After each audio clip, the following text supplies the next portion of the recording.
Oke, oke Bang Herdian, gimana melihat dan menanggapi Abang sebagai seorang praktisi hukum melihat kasus warga negara asing nih Korea yang berseteru dengan istrinya memperebutkan anak.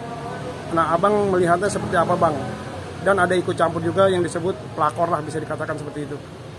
Ya, kita mesti secara objektif ya menilai satu kejadian, karena memang yang namanya warga negara asing itu hukum yang mengatur itu hukum negara asal.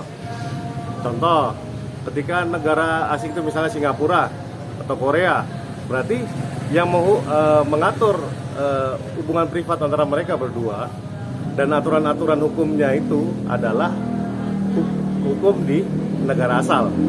Akan tetapi ketika dia tinggal di Indonesia, hukum kesusilaan dan ketertiban umum yang ada di Indonesia juga harus ditepati.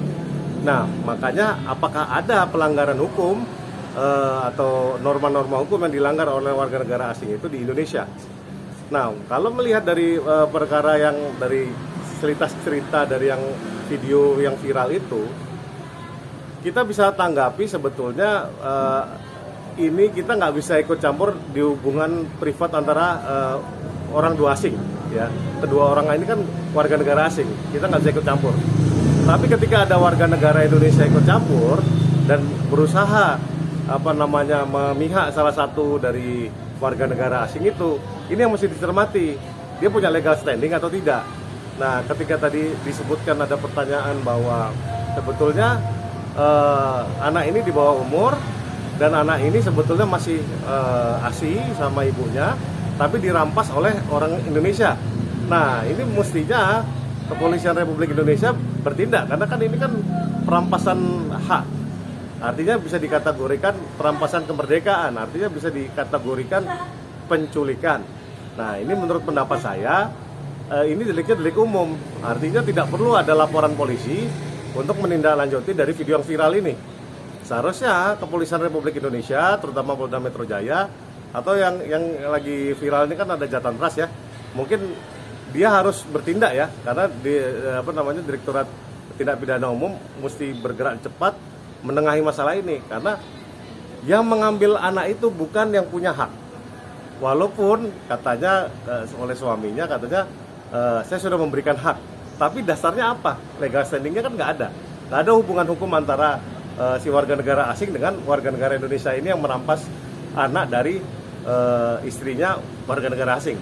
Nah, itu logikanya begitu. Artinya yang warga negara Indonesia yang mencoba menjadi pahlawan kesiangan ini bisa ditegakkan hukum atas dirinya, yaitu ditangkap sama polisi. Dasar hukumnya seperti apa, Mas? Nah, itu ada di di KUHP ya. Nih, bisa saya bacakan penculikan ya.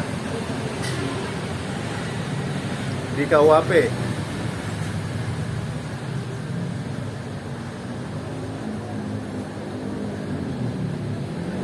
Nah, penculikan itu diatur dalam pasal 328. Nah, artinya itu deliknya delik umum. Nah, ada juga Undang-Undang Perlindungan Anak. Itu di pasal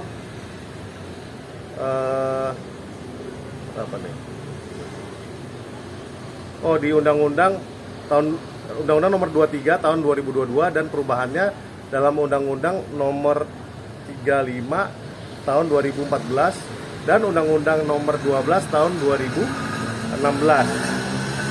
Nah, jadi bisa dilihat di sini bahwa sebetulnya barang siapa dengan sengaja dan melawan hukum mengangkut orang ke daerah lain padahal orang itu telah membuat ini bukan itu pasal 329 itu. 328 tuh soal penculikan ya. Nanti bisa dihapus ya itu ya, iya. Pasal 329-nya itu.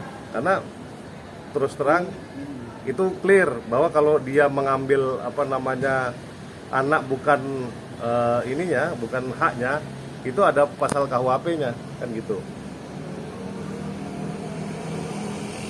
Nah, ini ancamannya 12 tahun itu. 12 tahun ya, Pak? Ya. Oke, Jadi Bang. pasal 328 KUHP. Nah, tapi Bang, kalau dia, tapi kan kalau Abang tadi menduga ini adalah penculikan, gitu ya Bang. Tapi dalam hal ini kan di video tersebut juga ada suaminya gitu Bang, gimana Bang? Posisinya di situ kan ada sang suami. Nah, itu yang sebetulnya menjadi perdebatan nanti. Karena terus terang, yang ini kan anaknya dirampas dari ibunya. Artinya, untuk menerangkan bahwa ini suaminya ini punya hak atau gimana segala macam, ini kan hukum privat ya, masih panjang itu. Tapi yang jelas, ketika dia itu diambil dari ibunya secara paksa, ibunya punya hak untuk melaporkan, atau otomatis polisi bisa bertindak karena dengan ini deliknya delik umum, kan gitu. Karena barang siapa yang membawa pergi dari seseorang dari tempat kediamannya atau tempat tinggalnya sementara dengan maksud untuk menempatkan orang itu secara melawan hukum di bawah kekuasaannya atau kekuasaan orang lain, atau untuk menempatkan dia dalam keadaan sengsara, diancam karena penculikan dengan pidana paling lama 12 tahun. Jadi patut diduga kan ini orang kan nggak ada hubungan hukumnya dengan si anak. Makanya walaupun dia punya izin dari suaminya apa segala macam, ya itu nanti. Karena kan ini ibunya melahirkan, dia masih ASI juga. Makanya kita mesti punya satu praduga tidak bersalah. Ya memang si ibunya ini terzolimi kan begitu. Bang, walaupun si ibu ini mungkin mempunyai kebiasaan buruk, tetap aja itu hak itu masih jatuh ke tangan ibunya atau seperti apa, Bang? Kebiasaan buruk atau kebiasaan yang kurang baik ataupun apapun yang dituduhkan ke ibunya, itu tidak serta-merta menghapuskan hak ibu untuk mengasuh anaknya. Dia harus dibuktikan dulu bahwa dia ibu yang buruk, dia dicabut hak asuhnya oleh pengadilan. Tapi kalau nggak ada putusan berkekuatan hukum tetap dari pengadilan, tanpa hak itu orang lain menghakimi ibu itu telah melakukan suatu kesalahan, itu salah besar. Tapi kan selama ini yang bisa dikatakan yang tahu tentang keluarga mereka ya sang suami, dan sang suami mengatakan bahwa kelakuan istrinya ini buruk. Tapi harus ada pembuktian. Ya kalau dia memang merasa itu memang buruk, dia harus buktikan dulu, atau dia ceraikan, atau dia laporkan ke polisi atau ke pengadilan, atau hukum yang mengatur dia antara dia dan istrinya atau perkawinan mereka itu kan hukum Singapura. Artinya putuskan dulu di negara asal. Apakah istrinya ini bertindak buruk atau gimana? Nah kalau memang dia bertindak melanggar norma yang ada di Indonesia, dia lapor polisi dulu. Kan ini nggak ada, ini tuduhan sepihak. Mungkin juga halusinasi juga, saya juga nggak tahu. Karena ketika orang mendalilkan sesuatu, dia harus membuktikan.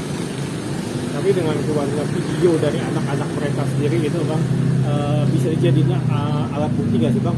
Dengan yang pengakuan anak-anak bahwa memang sering dia mendapatkan perlakuan kasar dari ibunya juga suka mabuk-mabuk. Nah, bisa jadi bukti nggak Bang? Begini, itulah yang harus ditindaklanjutin oleh penegak hukum.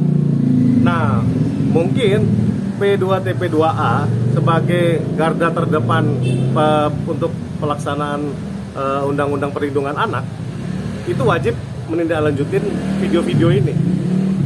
Karena kenapa? Maraknya ada anak yang disiksa, tersiksa, whatever lah. Itu P2 dan P2TP2A atau di polisi itu adanya unit PPA, Perlindungan Perempuan dan Anak, itu wajib menindaklanjutin hal ini. Jadi ketika ada yang beredar tapi tanpa ada verifikasi kita udah menghakimi, itu salah besar. Karena hukum kita itu tidak menganut asas yang sedemikian. Ketika ada praduga, itu harus pertama kali adalah praduga tidak bersalah. Nah, ketika memang harus diujinya di pengadilan. Artinya, ketika kita menuduhkan sesuatu kepada orang dan menghakimi bahwa itu dia terbetul bersalah, itu namanya main hakim sendiri. Itu nggak bagus. Mungkin mempertegas saja Bang bahwa artis yang inisial T ini berarti melakukan diduga TE itu berarti hal yang dia lakukan itu sudah merujuk pada kesalahannya, bisa ditindak kriminal seperti itu ya Bang. Mungkin mempertegas saja. Ya, karena dugaan saya kalau dari cerita dan dari video yang viral itu, ketika dia merampas anak di bawah umur dari kekuasaan ibunya, pasal itu bisa berlaku. Oke Bang, terakhir Bang, apa yang harus dilakukan sang ibu Bang sekarang Bang? Sebaiknya. Sebetulnya sangat mudah ya, dia dengan melaporkan minta perlindungan hukum ke polisi, otomatis polisi akan menindaklanjuti laporannya dengan baik. Kalau polisi tidak menindaklanjutinya dengan baik, saya nggak ngerti lagi. Karena kenapa? Sudah cukup banyak keganjilan-keganjilan soal rebutan anak ini ya. Apalagi kalau kalian masih ingat, klien saya namanya Sania Marwa ini masih panjang nih perjuangannya kan gitu. Kebetulan ada teman-teman juga di MK yang sedang berjuang di pasal ya 338 ini juga ya. Kalau nggak salah dia soal apa namanya penculikan juga, tapi soal hak asuh kan gitu. Nah ini hak asuhnya juga belum jatuh ke salah satu, tapi apa namanya kok bisa direbut sama orang itu. Makanya soal hak asuh ini menjadi salah satu apa namanya yang hal yang seksi di apa namanya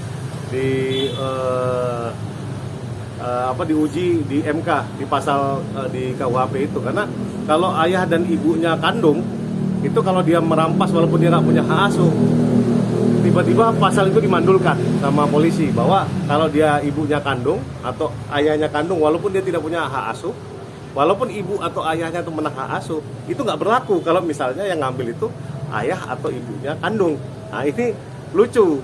Jadi Indonesia ini sering kayak gini, nggak ada ketetapan hukum yang mengatur di atasnya dengan hierarki yang jelas, tapi dengan kesepakatan antar instansi bisa mengatur undang-undang yang notabene itu yang di atasnya jauh secara hierarki. Itu ya lucu, di Indonesia itu lucu sekali. Jadi KUHP itu diatur sama kesepakatan antar instansi. Oke.